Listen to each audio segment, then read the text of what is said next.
Hello, can you hear me? Hello, how are you, Michael? I hear you perfectly. How are you, man? I'm good. How are you? Very well. Michael, we always do the same thing. We ask the artist, the musician, to introduce himself to the audience, but the way he would like to be introduced. How should I introduce you? Oh man, that's funny. It's a tough question. I don't know. I'm Michael Graves. I'm a musician. I'm an artist. Um, I'm a simple man. Okay, well, you're coming back to Latin America with this new tour. Um, So some people say the time you were in Misfits were the best time for the Misfits. Uh, do you agree? I don't know if I would say that it was the best time for the Misfits because then that would be saying that the years that Glenn was singing and writing for his band was less than mine. When I was in the Misfits, it was a very different band. Although I knew that I was taking over or adding to a very important legacy. And so I did my best to always do. When I was writing and performing, I always had that sense that this was way bigger than me. And I so yeah, I wouldn't disagree. Then again, I wouldn't agree with that sentiment. It's two very different bands and two very different times, generations apart. But I understand what people are saying. Uh-huh. Get it. It was a great time, no doubt. It was Um, a time. the story, how you end up being part of the Misfits, it's a funny story. Could you please tell us once more? Yeah. I was a year out of high school, and I was working in a studio in Lodi, New Jersey, and the Misfits were looking for a singer, and I auditioned for them. I got Jerry's number from the owner of the studio, and I went and I auditioned, and I did well, and I I stuck around for months and months and months because the band wasn't, they couldn't settle on a singer. They were hoping that Glenn would come back. Dave Vanian was supposed to sing for the band. And when October 1994 rolled around, the the Misfits were given an opportunity to play in New York City at Typo Negative's Encore. Typo Negative was playing the Roseland Ballroom in New York City. 5,000 people, sold out. And Typo Negative, their manager, Ken Creedy, had called up the Misfits and said, we'd love for you guys to come out and launch the new band in October. And the Misfits said, that's a great idea, but we don't have a singer. And so Jerry asked if Pete Steele would do it, the singer of Typo Negative, and Peter said, "Yeah, sure, I'd love to do it, but I don't know any of the songs." So their next phone call was to me, and they asked me if I would come to Brooklyn with them and teach Pete Steele, 5 Misfit songs.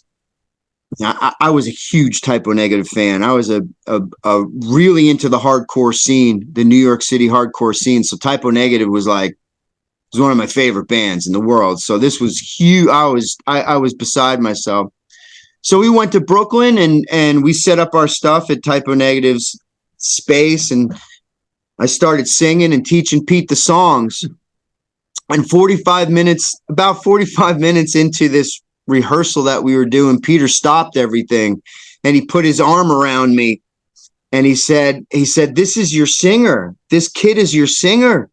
He's great. He sings these songs way better than I could ever imagine. You gotta go with him." And everybody's face was like, "Oh, we never thought of that, right?" So we stopped the rehearsal, and that was it. I was given the microphone, and I walked out on stage with the Misfits that night, Halloween 1994, and we played at the Roseland Ballroom, and then we went over to Coney Island High, which was a very, very popular venue in New York City, right on St. Mark's Place, and we played a whole set of songs, and that was it. We were off to the races. I was in the band. That's an incredible story. And the best part is you were really, really young, almost on high school. Yeah. How did you manage that situation, being kind of a rock star, being almost a teenager? I didn't manage it well. I had just, my senior year in high school, a very close friend of mine had been killed, and that really sent me for a loop, and so after I graduated, my head was all screwed up, and before I knew it, I was in one of the most popular bands on the planet, so I didn't manage it well. It was one of the reasons that I left the band. I was a mess. I didn't, there was so much pressure. There was so much emotion. There was so much that I didn't know, that I wish I did, and that I guess maybe I should have known. And so I didn't manage things well, and there was nobody around me that was helping me manage those things. It was very much a sink or swim type situation, and yeah, it just got so much. It got too much for me, and I unfortunately, I left the band. There's some people, they think that I was fired. Some people that think that I was treated, terribly when I was in that band, that Jerry mistreated me. And that's not the case. It was my fault. It was me, that broke up that band. Well, but anyway, you were really young. I guess there must be tons of things so hard to manage. It must be very, very difficult for anybody, but especially when you are so young. Yeah. Yeah. I auditioned. I was 19 years old when I auditioned. It's incredible. Teaching songs to beat still. It's unbelievable. Yes. And again, there I was teaching one of my heroes these songs, and then he got me in the band. And then maybe a year and a half later, I'm sitting in rooms with Marilyn Manson and the guys from Metallica. James Hetfield is asking me if he could come on stage and sing Last Caress. And, there's just all of these, the guys from Alice in Chains and Howard Stern and, Dave Mustaine, the guys from Megadeth. They're just, it was insane. Oh, it was amazing, but it was also crazy. It was very surreal. And how do you feel nowadays is playing, singing those songs live? I mean, live. I'm honored to that so many people, promoters, fans, want to hear those songs, and they want to hear me sing them as much as they want Jerry and Doyle to be, with me or I with them. It really is a great honor. I mean, the Misfits are one of the most important bands in music history. They've touched so many different other artists and influenced so many major artists, not to mention, people that are just coming up. And so for me to have the opportunity to continue bringing this music, the Famous Monsters, American Psycho, and the music of the Misfits to people is a great honor. Uh-huh. And anyway, you were Misfit around 6 years, I guess, 5 or 6 years. But you had so much a longer career. Talking about your life in music, I mean, and Yeah. what do you think about that? The most people just focus their attention to those 5 or 6 years. It can get frustrating. I'll be honest with you. It can get frustrating because I have literally written hundreds of songs. I've released dozens of albums. Mm-hmm. It's been 25 or 23, almost 25 years since I left the band, and so I've written so much music. Mm-hmm. But it always goes back to American Psycho and Famous Monsters. It's a blessing and it's a curse. Uh-huh. So I have to be thankful for the things that I have, and I'm thankful that I can still sing the songs and still perform them at a level that people are happy with. But yeah, it becomes very frustrating at times because as much as I want to and try to move away from that, life always brings me back to it. And again, that's a blessing and a curse.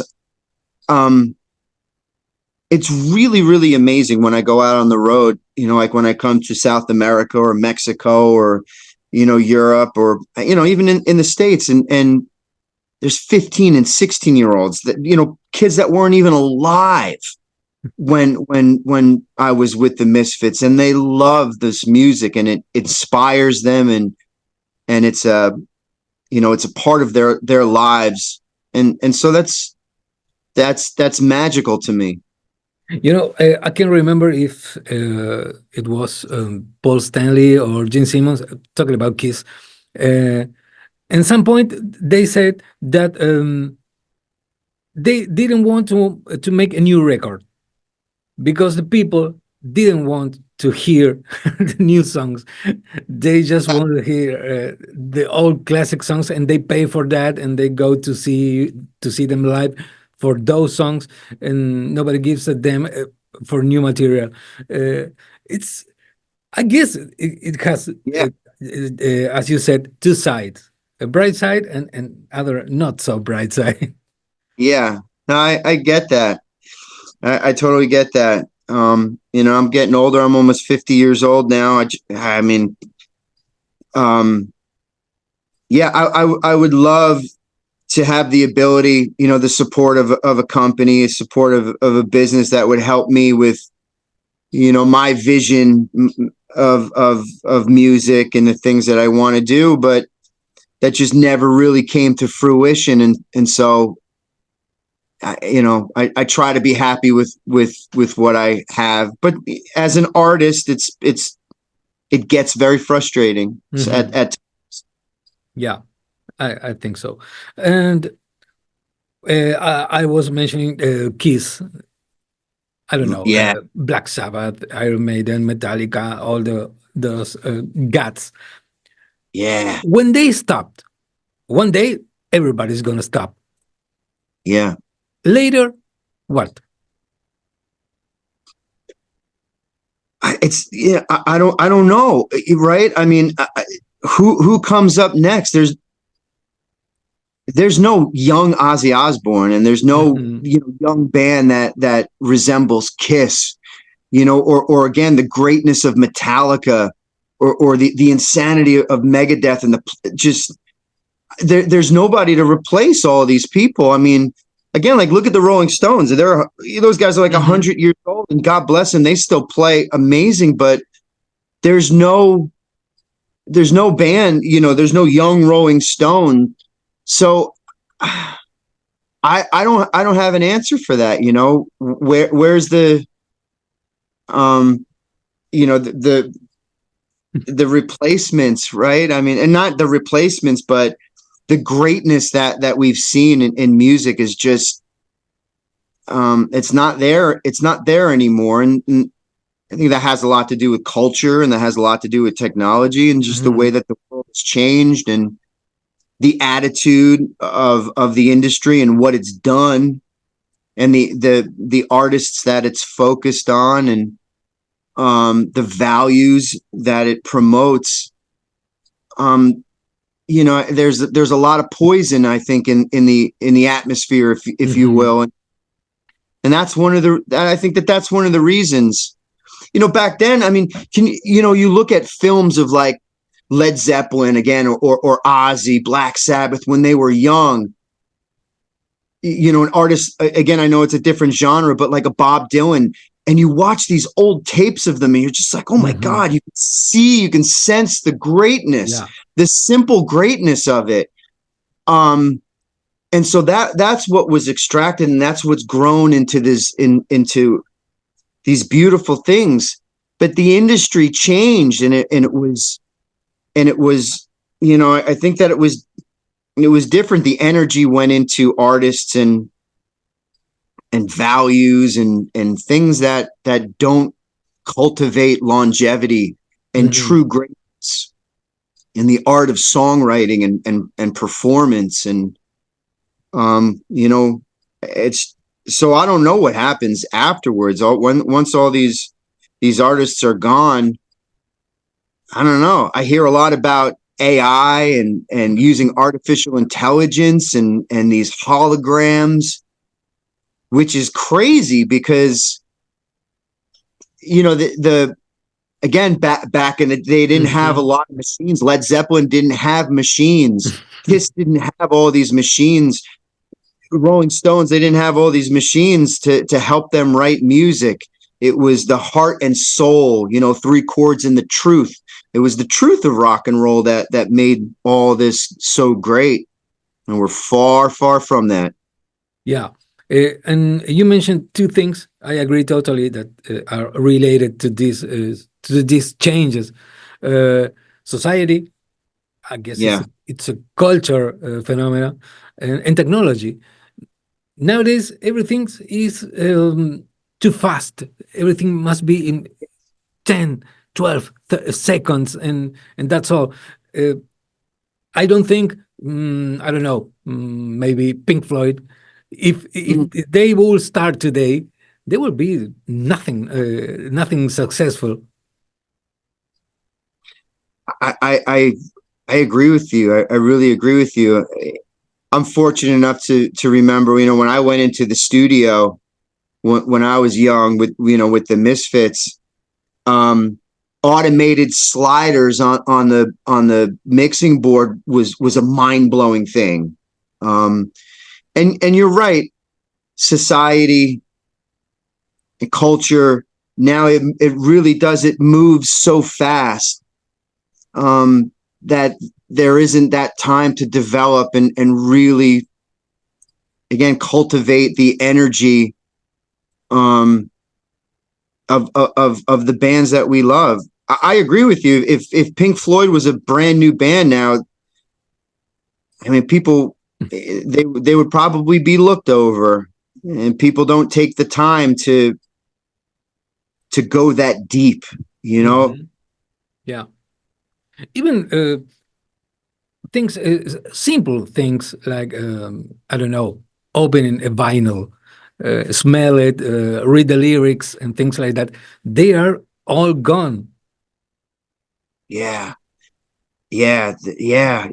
Opening up that record and putting it on, just the whole ritual of holding that and putting it on and putting the needle onto it and hearing that and looking at the pictures and reading everything. It was a whole deal. And you'd put your headphones on and you just go to a different place, and you know, and it was a whole spiritual thing. It was a whole spiritual thing. And you know, now people are, you know, they don't listen to whole records. They don't listen to the A side, the B side. Yeah, even a whole song. Yeah, right. Yeah. Everything's now, an 8-second TikTok video. Yeah. And you said a ritual that even started long before the song start. Just open the envelope or whatever, and reading and looking at the artwork and things. That was all part of a ritual. Yeah. Yeah, it was. Yeah. That experience in many ways is gone. And really the only way to get back to that is to just pull the plug on everything. Right? I mean, just pull the plug on everything, turn the internet off, throw all the cell phones in the ocean, and get back to simplicity. That's the only way to get back to that. Even the cell phones, because when you're on a live show, there's a lot of people who is looking at their cell phones and not looking at the guy singing there. It's amazing. It's an amazing thing to.